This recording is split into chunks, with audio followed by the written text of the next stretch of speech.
The NBA Gambling Podcast on the Sports Gambling Podcast Network is brought to you by Underdog. Underdog's hooking up new customers. Play just $5. Get $100 in bonus funds when you sign up with promo code NBA SGPN.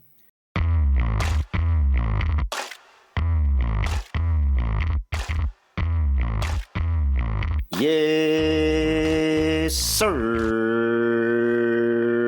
We are back with another edition of the NBA Gambling Podcast on the Sports Gambling Podcast Network. No, me, you know the voice of the guys. Me, really well, Villain Raw, Terrell Furman Jr. here at your service.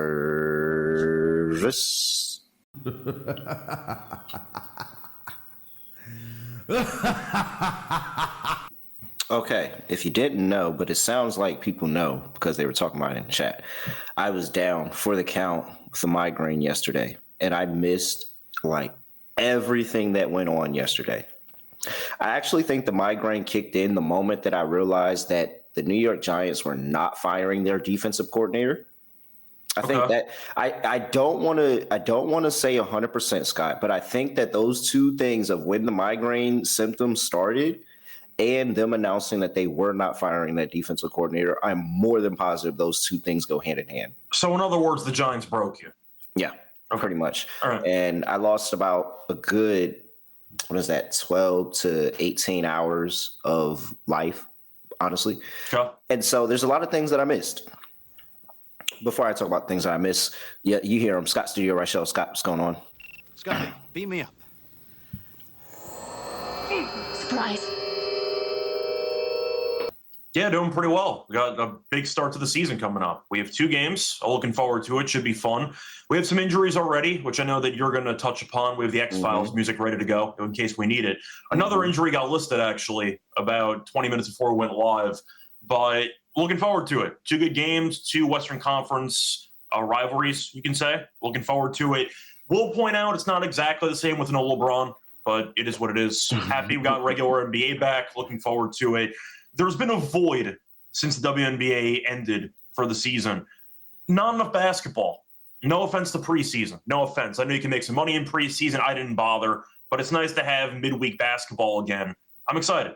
They should really push those things a little bit closer together. WNBA Finals, preseason basketball. To be fair, they might have tried to, but unfortunately one team didn't win a game. So that kind of ended quickly. But I mean, it is what it is. But if the Mercury would have won a couple games, maybe it would have transitioned more nicely, but that didn't happen. So we had a bit of a gap there in basketball. All right, let's get to the things that I missed while I was down for the count with a migraine. So Stephen A is still going on tour and, you know, doing his regular Bron slander. I didn't find that new. And then Russ comes out of here. Wait, is this his real story? Like, is this legit? I thought it was. I mean, you never know anymore. Everything's so believable at this point. So if you didn't catch it, I saw some tweet. Wish I got the name. I probably should have. But I'm not a real journalist here. We're content.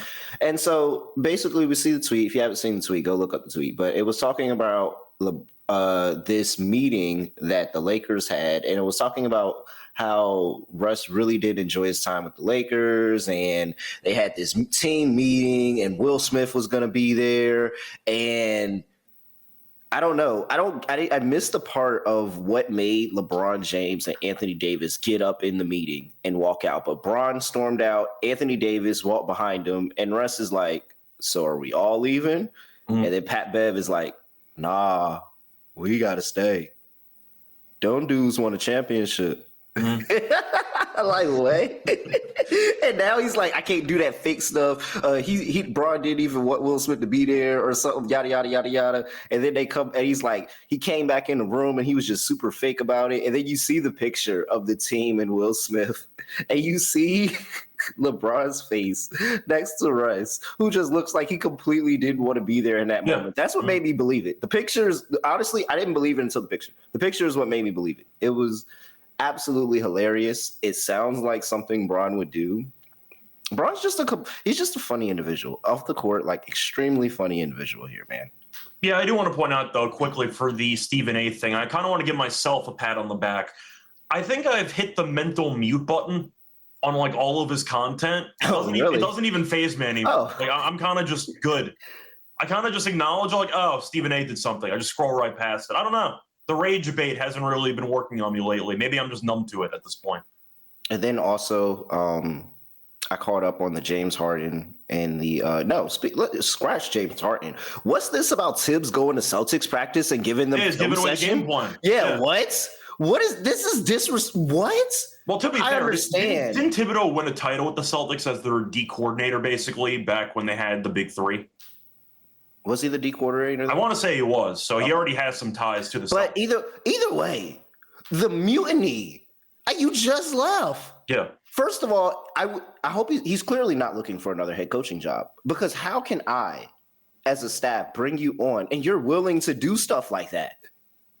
That's disgusting. And you know what? It's all this just puts together because he just had that moment where Jaylen Brown was in the documentary. He was like, yeah, I have no idea how we even lost that series. Well, now he knows. By the way, separate note, since we are going to be talking about the Celtics later on, I'll put it this way. Lone Star Jaylen Brown is going to either be really good or really bad. Oh, no. I don't know how it's going to go, but that's going to be a separate conversation. We got to get tomorrow. I will have money on Jaylen Brown ladder. I think Lone Star is going to go out there. He could potentially, like, if everybody else, he could potentially really lead the league in scoring. Like, I think he's going to just start chucking. The point is we're going to see how that goes, but Jaylen Brown has had multiple quotes over the years, whether it involves courtside conversation with Bronny or not. He's not afraid to speak his mind, for better or worse. So I'm not surprised he said a soundbite that juicy when he probably shouldn't have. But, you know, whatever. And then the next thing, Tibbs is just walking. Like, this is not coincidence, people. Oh, they're trying to make them good again, and I hope they aren't. All right, let's look in the chat. Chat's been going. Shout out to everybody. Oh, this is a bunch of names that I haven't seen. It feels like a year around here. Hello, what's going on, everybody? Shout out my guy Ski here. Appreciate it. Make sure you go check out my boy Ski stuff on his YouTube channel over there. Real good NBA capper. We'll have him up here one of these days for sure. Hit Tibbs. Aaron Glenn of the NBA. Look, I'm going to have to push back a little bit. I get the point you're trying to make, Joe. You went for the hyperbole extremist example. Tibbs did make the conference finals. Aaron Glenn's always better. Like, I can't fully compare the two, but I get what you're trying to say. If you wanted to say like Wade Phillips, sure. Like, that's fine. Defensive coordinator, was a head coach for the Cowboys for a bit, never won a title. That argument's fair, but Aaron Glenn, like one playoff game. That is so disrespectful to Tibbs. He made a conference finals. Aaron Glenn hasn't won a game yet. Like, I can't compare the two, but I get what you're trying to say.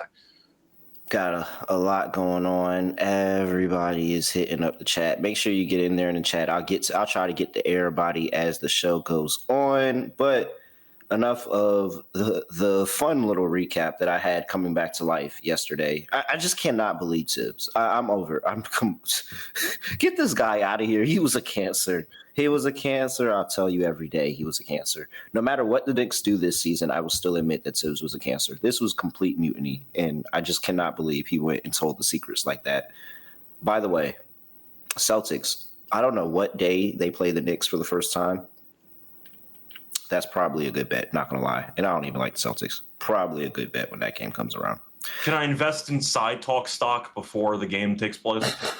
Is that a thing? Yeah. Do they have a stock I can invest I think we can go set something up on Novig. I think we can set something up on Novig. Yeah, get it going. Fine.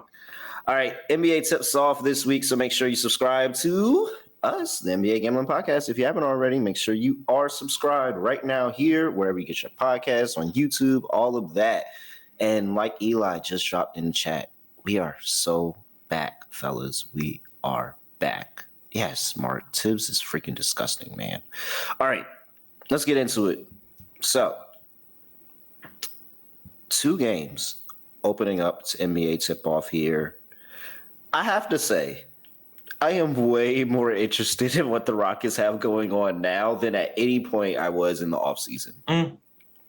I literally, more than right there now in this moment, am I interested in the Rockets than any other point in the offseason, because now I'm just curious on what's going to happen here. We've got the Houston Rockets going on the road, going to play the Oklahoma City Thunder. OKC is laying 6.5, 227.5 is the total. Jesus Christ, I cannot believe that I have to take a pause for an injury report this early in the season, but I do have to take a pause for the injury report this early in the season. Isaiah Joe for OKC is out for this game. J-Dub, the starter of the Jalen Williams, he is out for this game. Not expected to miss a lot of time, Scott, but he is out. Ajay Mitchell is actually not on the injury report, so he is available to play for this. And Deshaun Tate is out for the Rockets. No offense. Is it bad that I forgot he was still in the league? Hasn't he been hurt for like 2 straight years? Yeah, it hasn't been. I actually liked him as a player too. Yeah, he just always hurt. I forgot what it's like to have him on the court. I'm not gonna lie. He's been in, out, in, out. It hasn't been consistent. And So, Scott. KD back in OKC on ring night. The disrespect. Okay. He said it doesn't matter to him. I'm sure it doesn't. Yeah, okay. He said that plays no factor in any of this. I'm not saying if it does or it doesn't, but having KD in the building when OKC's lifting their first ever franchise banner, the NBA schedule writers cooked. That's all I'm going to say. Yep. The only thing missing is Russ being on the Rockets, but look, that is phenomenal.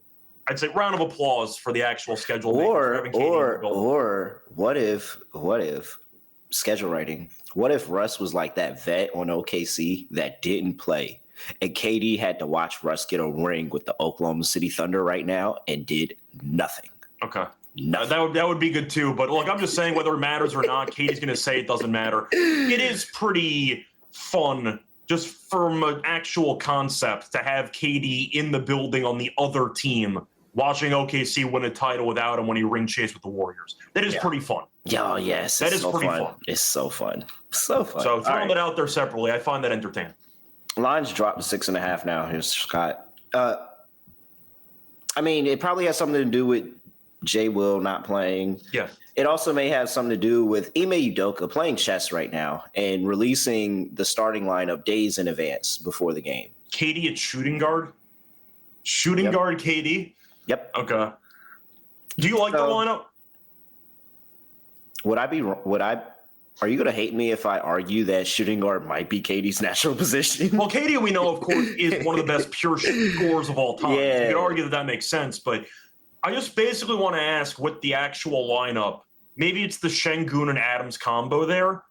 I have serious spacing questions with this team, and I'm wondering if you're brushing those off or if you think it's a problem. Because OKC as a defense, we know, likes to hound ball handlers, whether it involves SGA, Caruso, of course. They have a lot of really good on-ball defenders.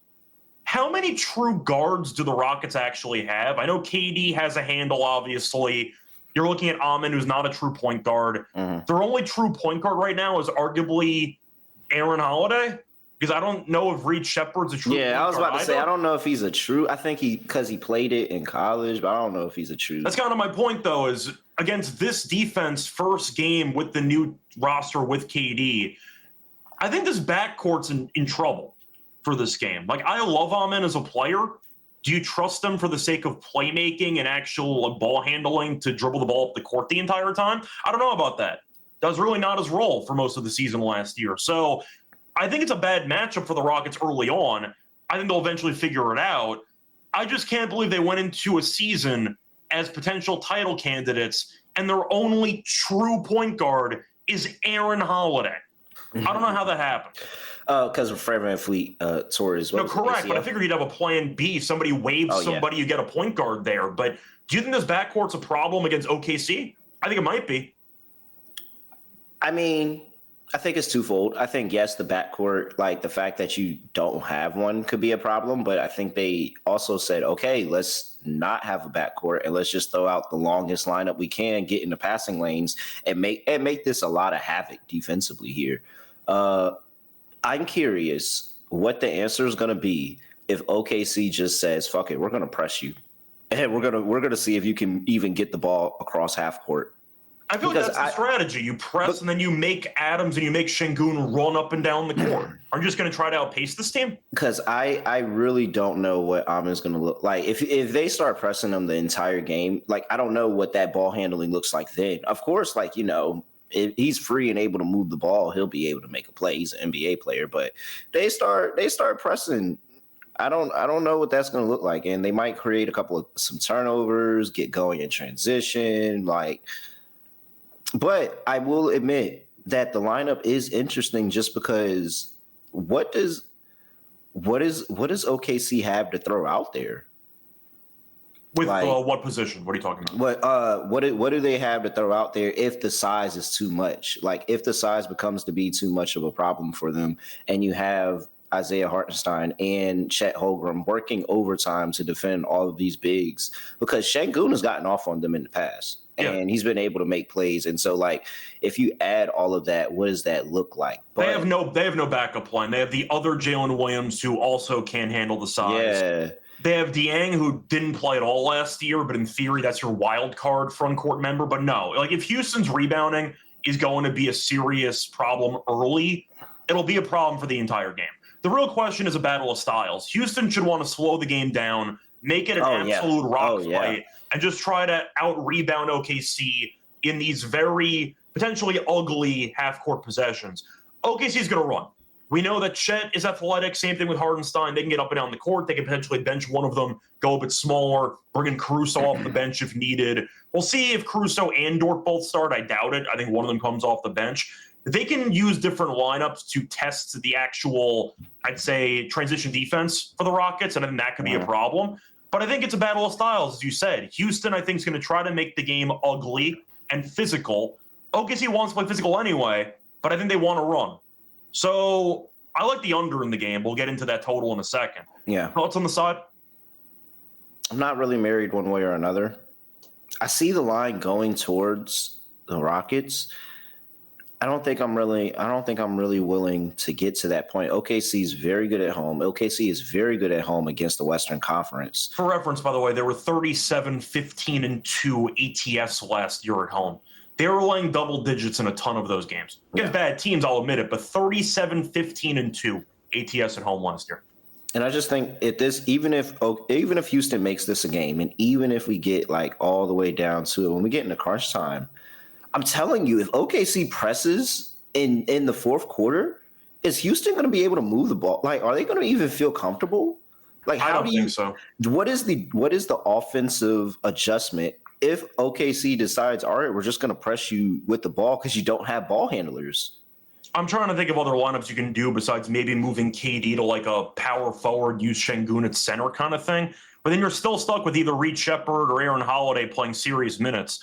I also want to ask about the backup center situation for Houston, because Adams, we know, no offense to Steven Adams, I love Steven Adams as a rebounder and a screener. He has no offensive talent, at all. What's the point of having Capella on this team with Steven Adams? Capella can lob catch. He doesn't really have much offensive talent either.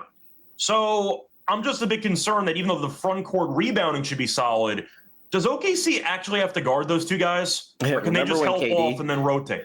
Remember last year when KD was on a team with no centers, and now he's on a team with all the centers? Yes. I just find it weird how you're looking at this lineup with Eason. I like Eason. I don't think he's a great offensive player. He's very good defensively, though, as we all know. You have, of course, Adams, and you have Capella. There's a lot of redundancy there. I just question how much front court scoring you're going to get. Şengün needs room to operate, obviously. He's going to try to isolate, try to get some one-on-ones. Yeah. With Adams or Capella on the court at the same time, what's he supposed to do? Aren't you just attracting another help defender over to help out on Şengün? Because why would you have to guard Adams? Right? Am I missing something? No, I feel you. I think the spacing's a serious problem with this front court. They have nobody who can space the floor. Even Şengün's not a great three-point shooter. If you haven't known Scott, this is a very real critique of Scott and teams when they get too big happy. So in today's NBA with the floor spacing, they have no spacing at all in the front court. I mean, I'm not 100% against them, but I'm saying right here against OKC, I don't know. I'm not all the way out on the Rockets just yet. I'm interested. I'm not gonna lie. I'm very interested. I'm picking them to win 48 games. I still have them as a playoff team, but I think for this matchup, if you have a Twin Towers lineup like OKC does with Hartenstein and with Chet, and you can kind of basically avoid one of the centers on the court defensively, because Adams isn't going to actually look towards the rim. You can do a lot of things to frustrate Şengün and to send extra help, and Houston will basically be playing 4-on-5 until a rebound goes up, because Houston might kill you there. But if Adams is a threat to score, I mean, what's a good offensive game for Adams? 6 points? Like, I'm just being honest. Like, I don't know if anyone's going to really guard Adams, and they might just help out on Şengün. I think the spacing's a problem. I'm interested in seeing what the rebounding battle looks like. That's my thing. And that's where I feel like OKC can lose the game. I think if they are getting torched on the glass, then all of that kind of gets kind of crazy, and Houston at least makes this close and maybe even up to win it, because Houston has given OKC some games. Now, OKC has beaten the crap out of Houston at times, but Houston's given OKC some games. I believe the home game last year, OKC won both home games by at least 9 points. They technically had one neutral site game, which was the in-season tournament, and the Thunder killed them. But the 2 games in OKC, they did cover this number. But a reminder, J-Dub is out. Yeah. So mentioning that. I'm very interested to see how this goes. Very interested to see how this goes. But what do you like on the side, though? It sounds like you make an argument. Give me OKC. Give me OKC. I'm going to go with OKC. Give me OKC laying 6.5 here. I do think that KD has a game.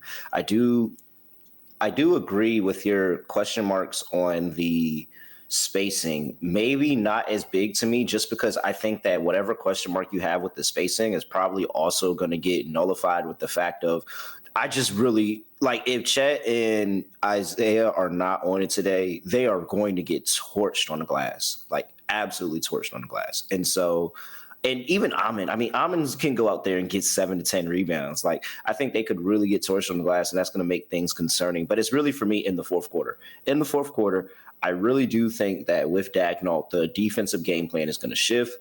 You're going to start pressing, trying to really force them to struggle to even get the ball over half court, create some turnovers, get out in transition, and start scoring. And then that's when OKC pulls away. And at the end of the night, we're talking about, hey, that was a competitive game. The Rockets probably are a little bit better than we pegged them for. But at the end of the day, OKC is OKC. Yeah, at the end of the day, I still think the Rockets are going to be a good team. I'm not saying this team's going to suck, but I think OKC's in a different tier.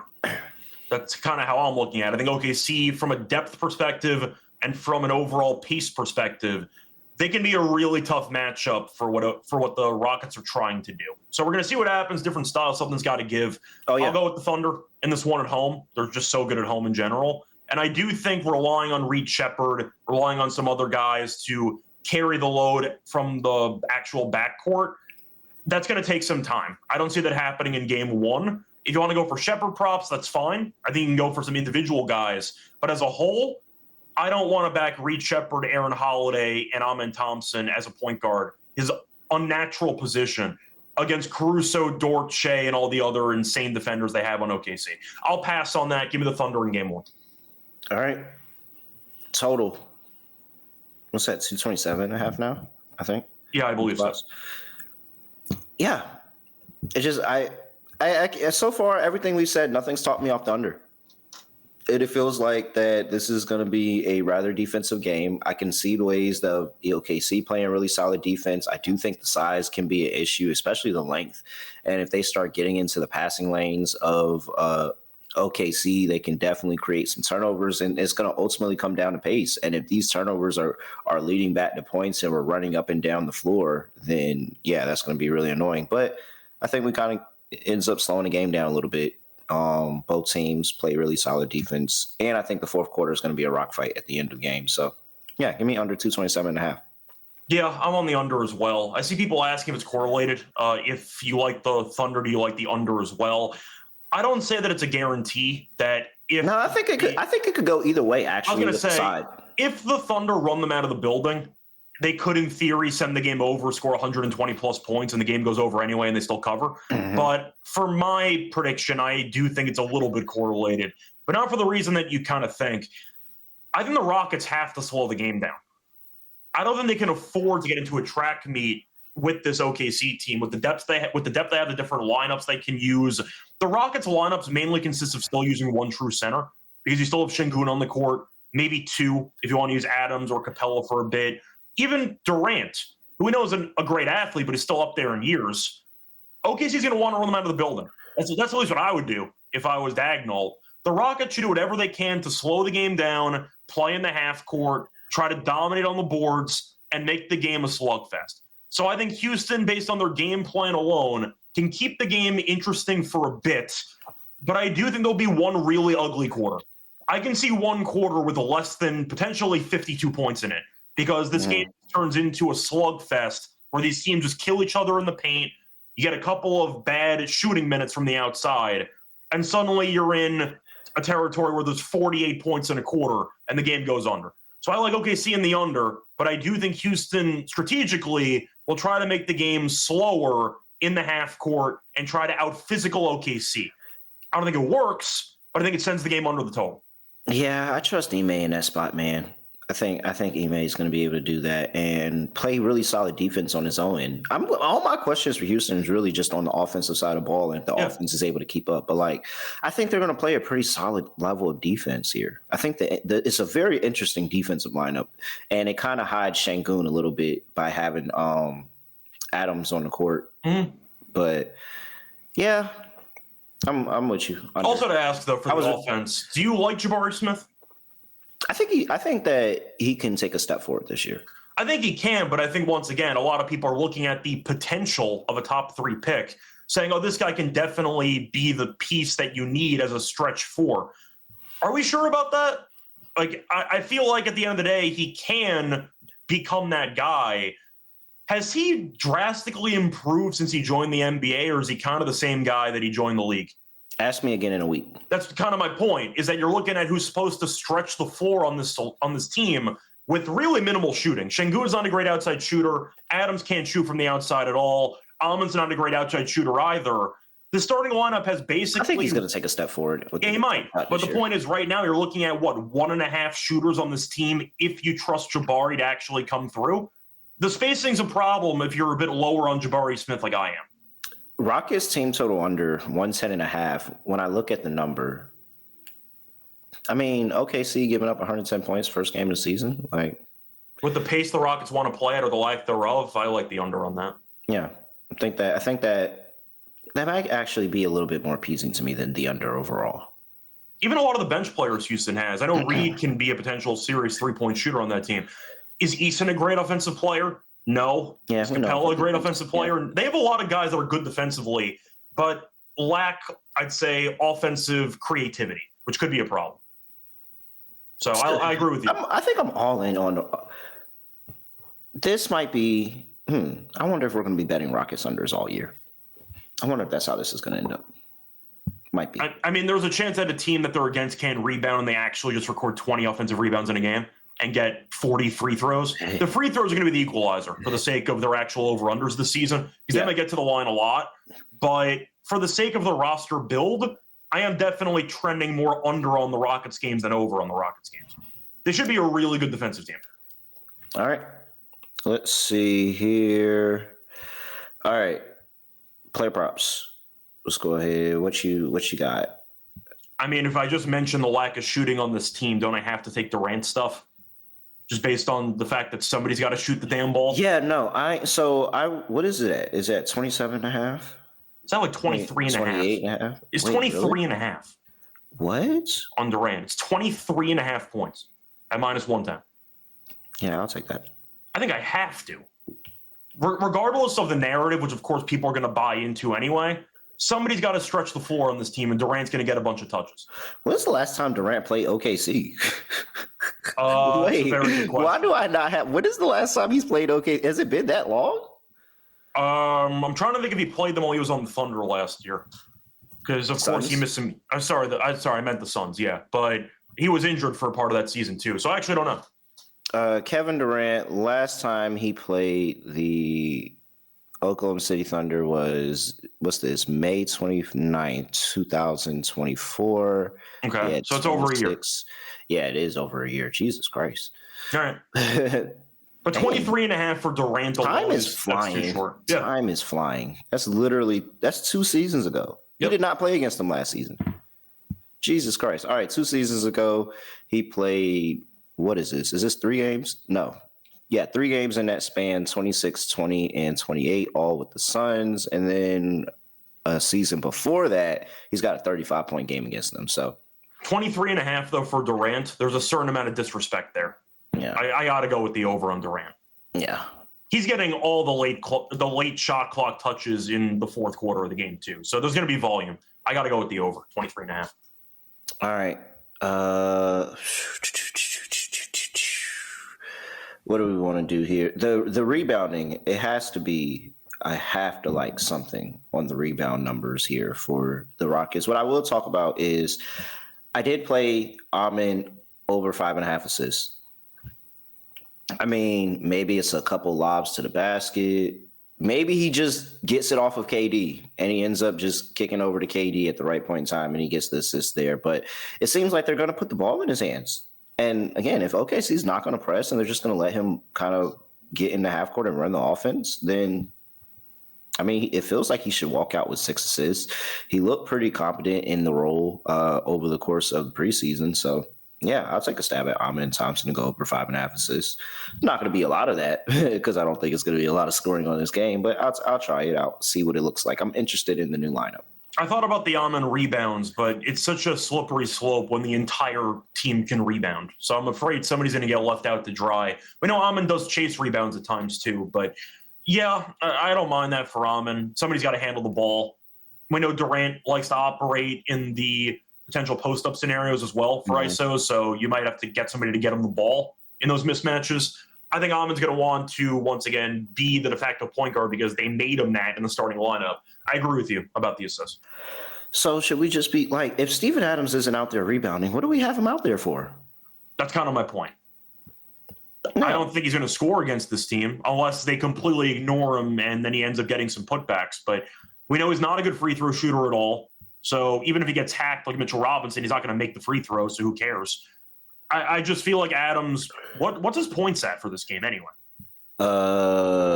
Steven Adams, all right, so I got 6. By the way, 6.5 rebounds is the rebounds prop, Scott. Okay, I see a 7.5 there, but I think that makes sense. I like the under. I think they're going to play him off the floor. 5.5 on the points. Okay, so 3 baskets. I mean, I said right before. So we're just getting them up out of there. I said as a joke though, what's a good offensive game for Steven Adams? 6 points, and his line's actually at 5.5. I'll go with the under on his points. I don't know how many minutes he's going to play.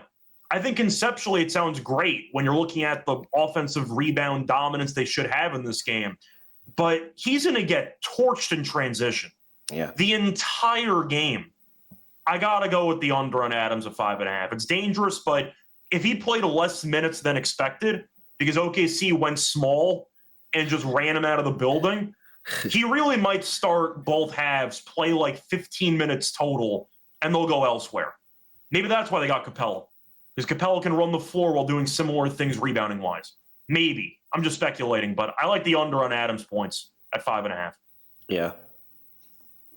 For that reason, I'm not married to playing the rebounds, but I will say comically low number for the rebounds in Steven Adams because he can accidentally walk into 6 in the first quarter. Yeah, he can accidentally get 3 on one possession, but the counterpoint is you're also leaving yourself some room, or the sports books are, where if we are right and if OKC does play him off the floor, the number also can tempt people to bet an over when he might get less minutes than expected. All right, you said where's the scoring going to come from? Well, we talked about KD. It's got to be Şengün too, man. Mm-hmm. They got to continue to just go to him, and his ability to get to the free throw line is something that I'm concerned about for Chet Holmgren and Isaiah Hartenstein today, because if those two aren't on the court, then they're really, really going to be screwed in this spot, man. And he's always going to be aggressive, and they give him the opportunities at the line. Like, he has a pretty good whistle where we're not sitting here like, oh, it's a foul. They're giving him, like, they're not treating him like a big.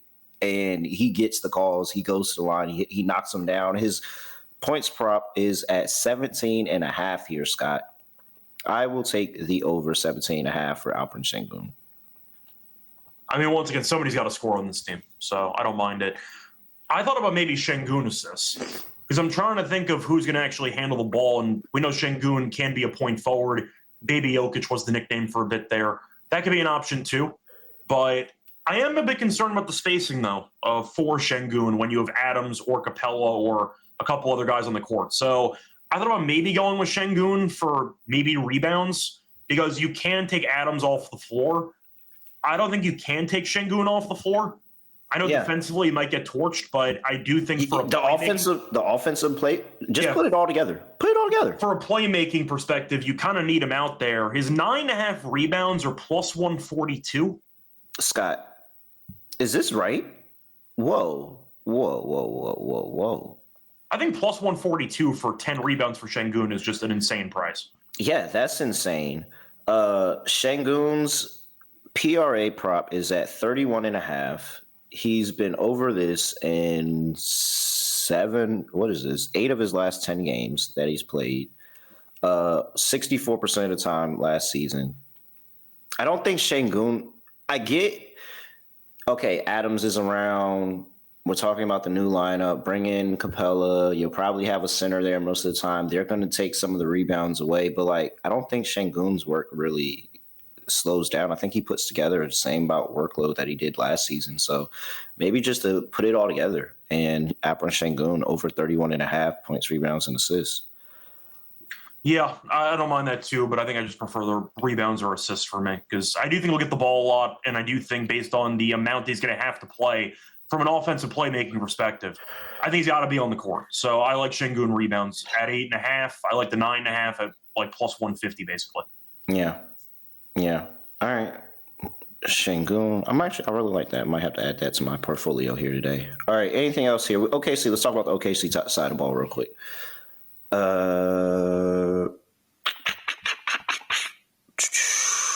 So I saw chat talking about SGA. If SGA is really the only scoring option here, I get the thoughts on that. I just don't necessarily agree. I think OKC plays a lot of good team basketball, but I do think that they're not going to be able to score as well, and it is going to be a little bit more of a struggle with J-Dub. That's why I like the under here in the game. I'm terrified of Hartenstein and Chet props with Şengün and KD on the other side. I'm not going to lie. I don't know if I'm that terrified of KD there because I just think based on an actual physicality perspective, I know Chet is also kind of a stick man, but at the same point, what are you concerned about when it comes to those two guys against KD? I think that they're going to force them to the line. They're going to create a lot of fouls. They're going to get them to the line, and there could be a situation where one of or potentially both are in foul trouble, and that's gonna change that. That will completely change this game around. I'm actually curious how many free throw attempts KD averaged last year. Yeah, KD only averaged 6 that's 3-pointers. So KD's attempted less than 5.9 free throws per game in the last 2 seasons. He doesn't go to the line as much as you think. He goes some, but not as much. A lot of it's jump shooting. Okay. KD. Okay. So it's really Şengün. not. It's Şengün. I was going to say Şengün does a lot. Yeah, Şengün Şengün doesn't go to the line as much as you might think. All right, so we'll see what happens with the Şengün matchup here today.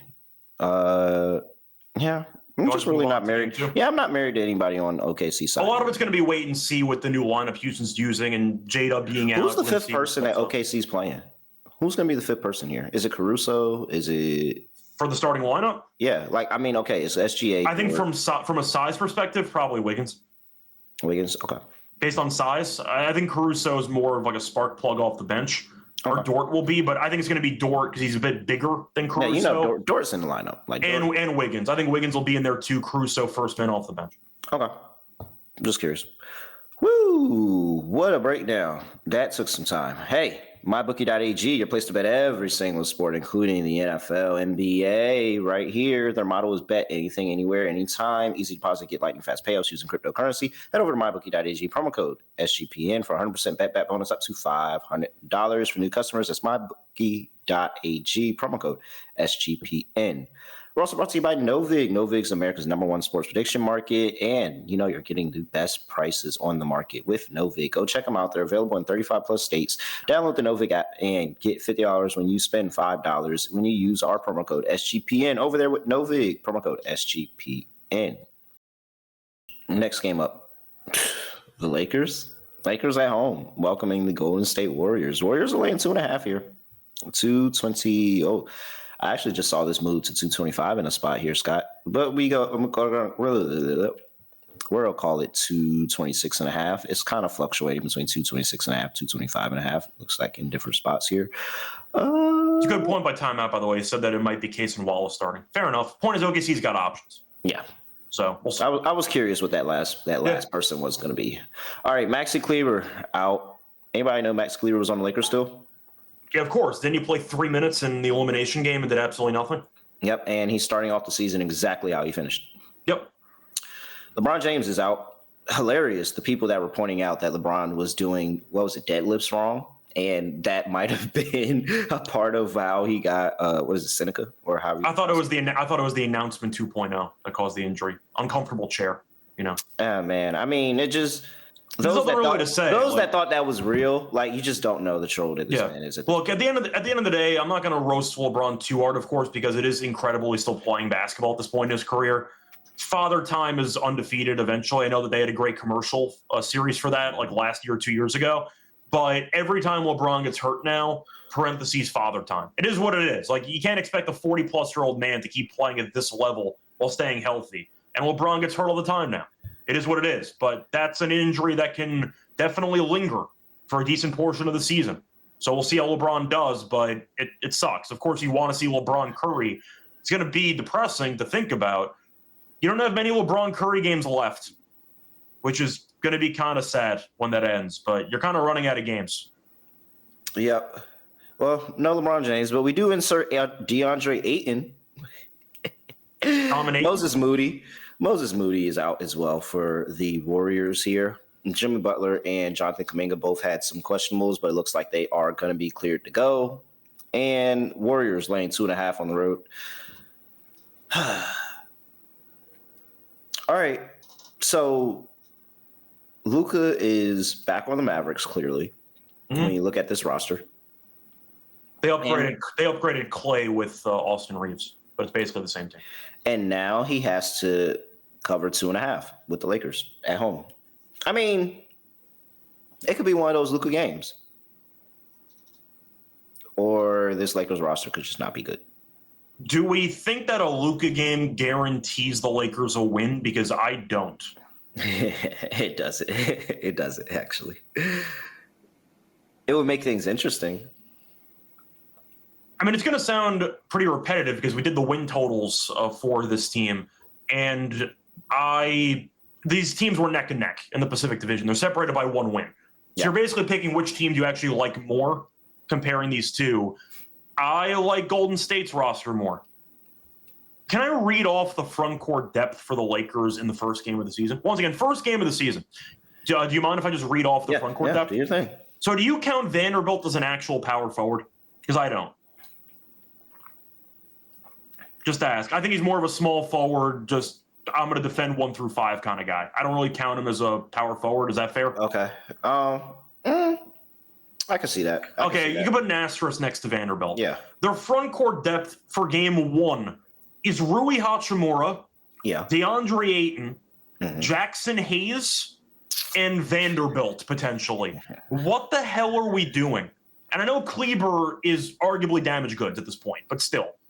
That's your front court game 1? Are you serious? I'm not saying the Warriors' front court's great either. I actually think Draymond and Horford can be very good defensively together.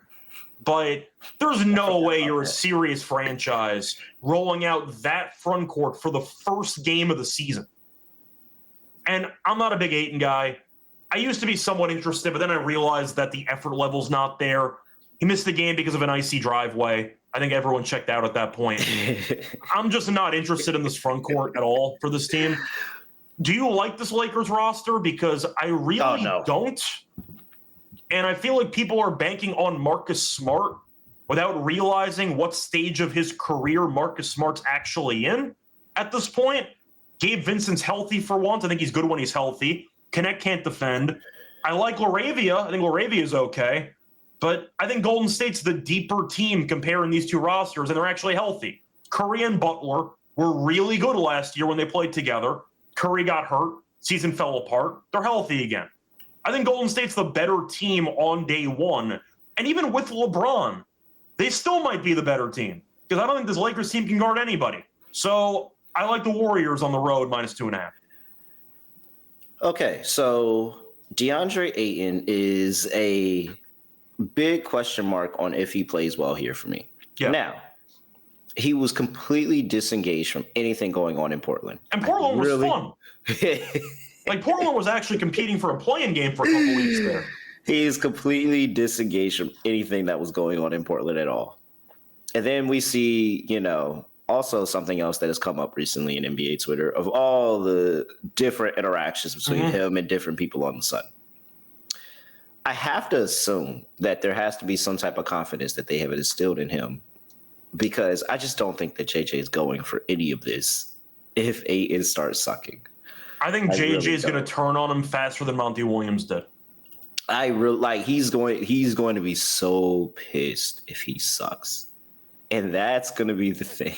It's an effort thing. Like, I just don't think Ayton and Redick are going to mesh well together, because I just think Redick's looking for a high-energy center.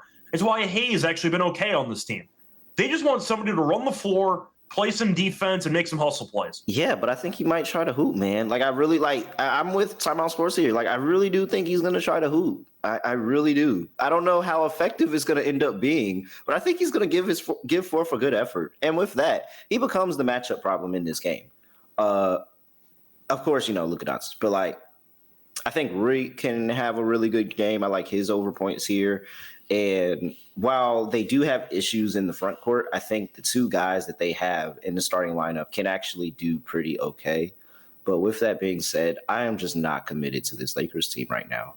I mean, at least we saw Steph and Jimmy Butler work out towards the end of the season last year, and they went on that crazy run when Jimmy got on the team, and everything looked good. They started to put it together, and they put it together fast. It wasn't like this was something that built over time. They put it together really fast. Yeah, and then, everybody got hurt and died. Yeah, pretty much. And so, I don't know. I think the Warriors are a little bit undervalued here. If I just take into account how they look when Jimmy first joined that team and how quickly they started to put things together. But I'm also fading kind of this Lakers roster without LeBron James right now. I think in general, though, I don't believe you were on the show. I think it was Alonte and I. I'm assuming for the win totals, you do think Golden State wins more games than the Lakers this season, correct? Yes, I do. I mean, I feel like with LeBron even playing, there's a sense of just continuity with this Warriors team, for better or worse. They have an identity. They know what they are. I'm still not sure what the Lakers actually are, besides LeBron, Luka, and you can argue Reeves, of course, as the three musketeers, but basically the big two, and a bunch of random role players. Mm-hmm. That's not going to win games. I don't really know what this roster is supposed to be. No. Can you explain it to me? Because I don't get what this roster is. I mean, this is what the Lakers are every year, where they bring in players and they hope those players play well for them, and those players end up not playing well, and we're ready to cast them off. I would arguably bet that the number of threes that Marcus Smart is going to hit this season is going to be so comically low. The 3-point percentage will probably be some of the worst 3-point percentage he's ever shot in his career, because nobody goes to the Lakers and shoots well after. And Marcus Smart already wasn't shooting well. I think a lot of this, some of the threes that we're going to see from Marcus Smart this season, I think they're going to make us laugh out of our seat. Look, at the end of the day, I do want to ask separately, how many games do you think they're getting from Marcus Smart? He's injured all the time. Very true. So I don't even know how many games he's going to be playing. Look, I'm not going to keep roasting the Lakers. It was documented in the win total episode, and I see some people are telling me to stop because they're Lakers fans. But look, I'll put it this way, just overall, I'm not a fan of their overall roster construction. I think the Warriors roster build actually makes sense. The team are full of dinosaurs. I don't trust them to actually win a title, playing 80-plus games with the playoffs. That's not the point. The point is for a regular season run, potentially, for 50-plus wins. The Warriors roster makes a lot of sense. Mm-hmm. The Lakers really doesn't. I'm going with the Warriors. And defensively, this team should be really good. And I'm not sure the Lakers can guard anybody. With Reeves and Luka as the backcourt, with Ayton now as your rim protector, good luck with that. That's a serious problem defensively from an overall lineup perspective. I got Golden State. All right. Yeah, I got Golden State too.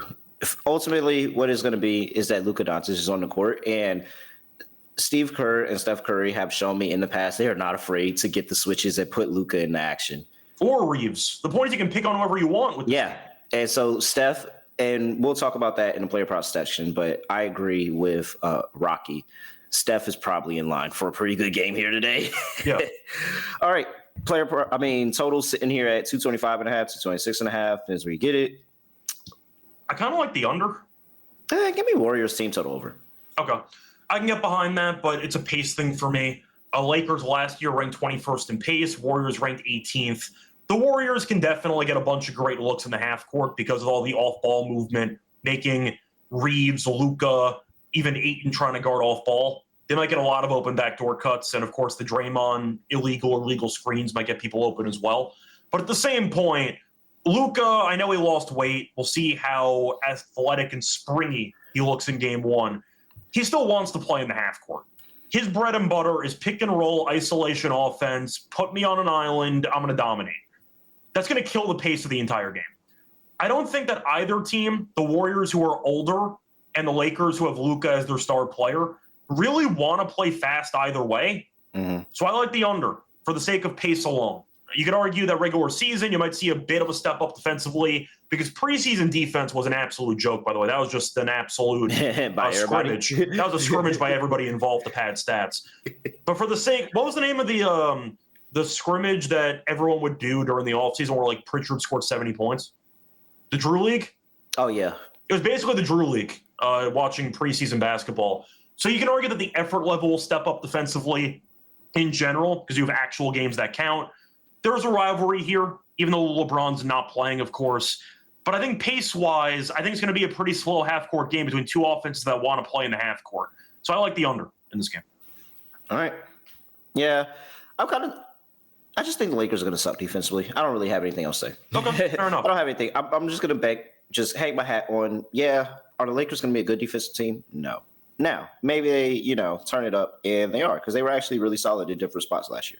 The amount of sneaky cuts backdoor that Butler's going to get for free layups in this game, Redick's going to break. It's like stuff like that. Redick is going to break his damn clipboard with all the miscommunications they're going to have. Because I think he's mentioning it. I think he's going to talk about it. He sees the Warriors. He knows how they play. I just don't think the players are going to be locked in on that side of the ball. That's fair. I agree. Maybe later in the season they'd be good, but not right now. All right. So, yeah, Warriors team total over for me. I really don't want to commit myself to one side or the other, so I kind of copped out right there. Scott's on the under. Player props starts with Curry. Dude, they're going to put Luka in the pick and roll. We saw this last season. He was forcing the pick and roll with Luka and with Lively and Gafford. Like, it was literally Steph Curry gets the ball. All right, let's get him on one of the bigs or Luka. Like, why do we change? Why do we change here? There's nothing to change here offensively. Just keep putting them in the matchups against them. And then we'll get the off-ball stuff, and he'll have the moments in the threes. With that being said, Steph Curry, go over a points prop. What's he at again, 25.5? I think so. Okay. Let me get the updated number here. We've got... I think it's 25.5. 25.5. Yeah. So I like the over on that 26.5 now. Okay. A little bit, sometimes a little bit juiced on 26.5 for some people. I'm sure you can still find some 25s and if you shop around, but still, I don't mind that. I do think Luka does have a monster game stats-wise because the ball will always be in his hands. I know Reeves, when they were missing some guys, that Reeves can potentially run an offense. I mean, it's Luka's team at this point. I mean, Luka's going to try to dance on everybody. I actually didn't mind a Luka triple-double. I thought about it for this game, which might segue into a long shot parlay that I might give out later on in the show. Spoiler. Ooh. But Luka triple doubles plus 475. I don't mind that at all. I mean, you mentioned he's basically on the Mavericks again, which kind of segues perfectly into a triple double. To read off the actual stats that he's had against the Warriors recently, last game he had 19, 8, and 7. Game before that, 45, 11, and 13. Game before that, 31, 8, and 6. So once again, like not triple doubles for 2 out of the 3, but still overall good stat lines. I'll mention him without LeBron last season, just to read off some stat lines there. So without LeBron, he ended up playing 5 games. The stats for those games: 31, 8, and 7, 21, 9, and 14, 33, 11, and 8. He had 45 points and 11 rebounds. It just weren't there against the Bucks. And he had 22, 12, and 12. He'll be hovering. If you're going to be hovering in the ballpark of a triple-double and it's 475, I'll take a flyer with that. I don't like the rebounding on this team. We know Ayton rebounding can be very inconsistent. Rui, we know, is okay at rebounding, not amazing at it. Does Luka potentially just try to grab boards? That could happen too. The assist could be he's not playing defense. He's not playing defense. If they send help on him, maybe Ayton gets a couple of pick and pops for some free assists there. I think 475 makes sense for a game where Luka could put up some monster numbers in front of the home crowd, and they maybe still lose. But I can see Luka going for 30, 12, and 10. I think that's possible. Plus 475. I like the price on that. Yep. You said it again. He's back in Dallas, so why not? Yeah, he is. He's literally back in Dallas. I definitely isolated the rebounds. I thought 8.5 for plus money. Plus money on the 8.5 rebounds. I felt like that was very, very appeasing. I could see Luka easily walking 10 rebounds here too. So I'm fine with that. Let's see else here. I talked about Rui. Talked about. I do actually like Reeves' assist too. I played that. Okay. I think that you look at him. He's 4-1 to this prop without LeBron last season, and you're not going to put the ball in Luka's hands. In fact, they're going to try the best to keep the ball out of Luka's hands. And so who is that? That's going to play it on Reeves. And Reeves has shown that he can run the offense with subpar pieces at that. And so I think that Reeves will be fine, and he'll get his. So I like his over 5.5 assists. So do I bet DeAndre Ayton now? And if it doesn't hit, I just give up on him on the rest of the season? Or do I wait, get some intel on him, and then decide what to do? Honestly, you might just be getting good numbers for the sake of props. I mean, his points are at 13.5 or 14.5. I'm not taking the over on that. I still like Horford defensively and Draymond defensively. I think they can punk Ayton pretty easily, to be honest. Uh-huh. Like if Ayton has a bad first quarter, does he mentally check out of this game? Bro, I don't think it's going to be that bad. No, I don't think it's going to be that bad. Probably not. But the fact that I got to think about it makes me not want to take 14 now. Because imagine like whatever you don't like DeAndre Ayton to be, he's still playing with Luka, and at the end of the day, somebody has to play on the other side of that pick and roll with Luka, and so you can eat off of that, and you can eat off of that alone. So that's why I'm like, maybe a double game is a very good bet for DeAndre Ayton. It's minus 115. If we ended the game and he's got 10 and 10 or 12 and 11, like I could see that. So I think, and you might be like, you know what? Still not the best DeAndre Ayton game, but he got the double and he did his job. So, I feel like double is safe for DeAndre Ayton today. If he doesn't get 10 rebounds, that's going to be like very depressing. I was going to say the argument I would make as a counterpoint, it's kind of the same idea of backing Ayton, but I'll limit the sample size. I think Ayton needs to start off hot. Portland used to feed him in the first quarter. He was a constant first basket guy on that team. Ayton first quarter points is 3.5 at minus 154. No, 2 pick and rolls. That's it. I was going to say it's minus 154, so it is juicy, but I don't see him getting to 15 points without scoring at least 4 in the first quarter. You mentioned the pick and roll stuff. I think he'll get fed early. If he checks out later, he gets benched, not my problem. I think first quarter makes sense for a decent stat line. I want to see what his rebounds are, though, in the first quarter. 2.5. If you want to argue for a first quarter parlay, Ayton over 3.5 points with Ayton over 2.5 rebounds and only take the first quarter, I can get behind that. But for an entire game, I'm not backing Ayton. If I'm backing him, maybe for 12 minutes. Maybe. All right. DeAndre Ayton first quarter. It's so logical to me. It's 2 lobs to the basket. Like 2 quick little lobs and then nothing. I feel like it's juicy, but as a parlay piece, I really don't mind that at minus 154. It's 2 baskets for 7. I'm not betting on DeAndre Ayton with that bet. I am betting on Luka Doncic. Yeah, Luka just sets him up for a couple open jumpers or layups, and you're good to go. All right. Anything else here? Anything else we want to talk about? I thought about Buddy Hield, but I'm going to pass on him. His numbers against the Lakers aren't that great. Jimmy Butler? Any interest in Jimmy? I actually like the Butler steals in this game. Ooh. It's at 1.5. I think it's like even money. Butler's kind of a demon defensively, and people don't remember that. We remember the finals run the Heat had, and he had like 2+ steals every game. Yep. He's a very good defensive player when it comes to jumping passing lanes. And I know Luka, you could argue, might be isolating a lot, which should limit some opportunities, but it's plus 108. I think it's a good price.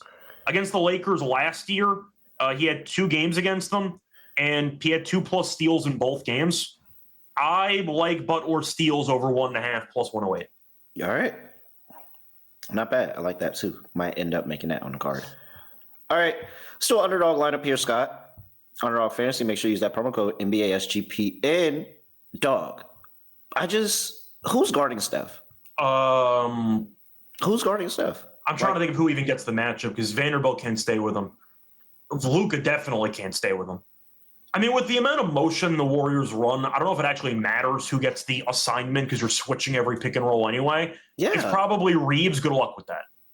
It's probably Reeves. They're just going to headhunt and get him the matchup he wants. And this is first game of the season. He's going up against the Lakers.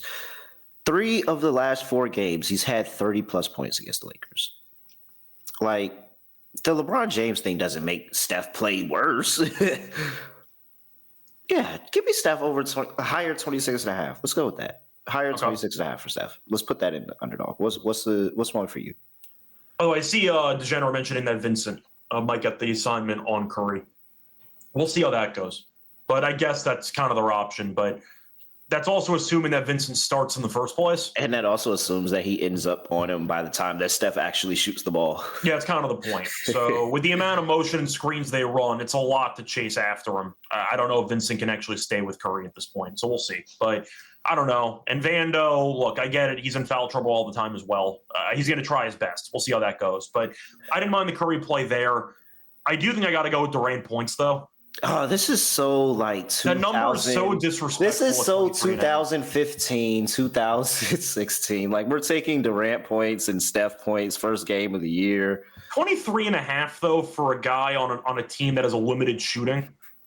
I think he ends up getting force-fed at some point. I got to go with the points at 23.5. It's too low for Durant. All right. What else here? Okay. 24.5 they have here. We'll take the higher there. I'll take that. And then we can finish this out with one more play. Who do we want for the last spot? I mean, we already have one play from both games, so we can pick whatever we want at this point. I'm not gonna recommend Adams on lower 5.5. Let's go with Luka. Let's go with. Do we? Okay. You want to go Luka rebounds? We talked. Yeah, I think Luka rebounds. And then that way we don't have to play Ayton. And that's also kind of another fate of Ayton not doing the one thing he was brought in to do. Yeah, that's fine. Luka likes taking. Yeah, Luka likes hanging around. He's never playing defense, so I think he's on triple-double watch. So I'm fine with the rebounds. All right, Kevin Durant higher 24.5 points. Luka Doncic higher 8.5 rebounds, and Steph Curry higher 26.5 points. Add that on the underdog, shake it up, and you're going to get 7.45x. Underdogs gets you $175 over there at Underdog Fantasy. Make sure you use that promo code NBA SGP. And also, Rhythm. Gotta talk to you about Rhythm. Hey, you could track 5 bets of the same type from any model with Rhythm, and you could win $1,000. They already have all the picks and props crushing it in NFL and college football. So I know the NBA props are going to be great as well. Get in there. Use that promo code SGPN25 when you download the Rhythm app for 25% off your first month. Download Rhythm and use promo code SGPN25. Lock dog. You go first, Scott. Really, starting off the season with a different mojo. Yeah, we did it in the WNBA, and I got us through WNBA. It feels like we need to do inverse here, and that will keep things going. So let's go. It's fine. I only went 7-1 on my WNBA picks while we kept the order that we had. But don't worry about my mojo. It's all your show. Don't worry about it. Okay. All right. It's all good. So for my lock on the show, I mean, I thought about going with a side because I do think Golden State really is a bad matchup for the Lakers here. But I also thought of maybe going with the under or a player prop, but I think I'll just go with the Warriors. I actually like the roster construction when healthy. The question is, can they stay healthy? We're in game 1. There's a reason why this team's favored. I don't think it's solely based on LeBron. I know Luka can have a monster game. I'm not saying that's going to get them a guaranteed win. Defensively, this team should be in shambles. Rebounding-wise, they're not that great either. I do think Draymond and Horford from a switchability perspective. Look, Luka might get whatever he wants, any step-back 30-plus footer. You end up with Horford on Luka at the end of these shot clocks. That's really not that bad. of a defensive matchup at an end of a shot clock. There's really not much hunting that Luka has with this defense. So I like the matchup for Golden State. I'll take Golden State minus 2.5 as my lock for the show. Daring the Lakers defense to do anything for the sake of this game. I'll throw in a bonus long shot parlay, by the way, because I can do that too. So for my dog, I think I'm going to stay with the Lakers game because I do think that the OKC game, it can go a couple of ways. I am going to go with Luka rebounds, alt number for my dog. You can find 9.5. So in other words, Luka just get 10 rebounds, which I think is just an overall great price. Luka 10 rebounds. Honorable mention, by the way, to Şengün for 10 plus rebounds. But Luka to get 10 rebounds in this game against the Warriors. I'm trying to find the exact number here. Sorry. You can find 9.5 rebounds at plus 171. What? I'll take that. I think it's a good spot for Luka. I like the price. I think it's once again a good opportunity with no LeBron, with no real high motor center in the game. I think Doncic can get the 10 rebounds. I'll get that at plus 171. To throw in a long shot parlay for the fun of it, can I interest you in a Luka triple-double? Yeah. Warriors minus 2.5 and Curry over 26.5 points, 20-1. I'm placing that right now. What? That sounds completely possible. I was experimenting this morning and I built that. So I was a fan of the idea because if the Warriors are going to win, Curry probably has a great game. Luka can get his stats, who cares? And the Warriors win. All three of those together, reverse correlation, Luka triple-double with Warriors to cover the spread, 20-1 on BetMGM. Great call. Like it. All right. Wow. I don't have a 21 to play for you. Sorry. I'm going first, so I had to steal your long shot parlay bit. It's fine. Houston, OKC under 227.5. I just think, I agree. I think that Ime has to slow the pace down, and I think he does. But unfortunately, OKC is still good at playing at half court. And so I don't think it's going to be a lot of points here to be scored. Hopefully the rebounding is hey, we only get one shot possession and then we go to the next possession and, one shot possession rebound instead of the Rockets putting up points. But I just don't think that's going to be the case. I think OKC will have things under control here. So under 227.5 for two good defensive teams. For my dog, it's going to be relatively simple. Whoa. It's going to be a relatively simple. That is embarrassing. We're going to have Steph. 30 points, plus 153. All right. I think he'll be able to score it. All right. That's it for us. What do we got here? Tomorrow, I forget. Who is it tomorrow, Scott? Let me pull that up quickly. So for the schedule, it is going to be you and Lante. So I have tomorrow off. All right, me and Lante tomorrow, and we'll be breaking down a enormous second day of basketball here as we get through all of the slate, and I get to tell you whether I am optimistic or pessimistic about the New York Knicks and how they start this season, because I don't know if you've seen Jalen Brunson and Josh Hart's their podcast, but they are looking ahead. I can tell you that right now. All right, with that being said, he's at Retro Radio. I'm at really real __. Make sure you give us a follow. Follow SGPN NBA on X, all of that. And with that, that's it. I have nothing else to say, nothing else to do. No other way of ending podcast. Just going to end it like this. We are out of here. Basketball, gimme.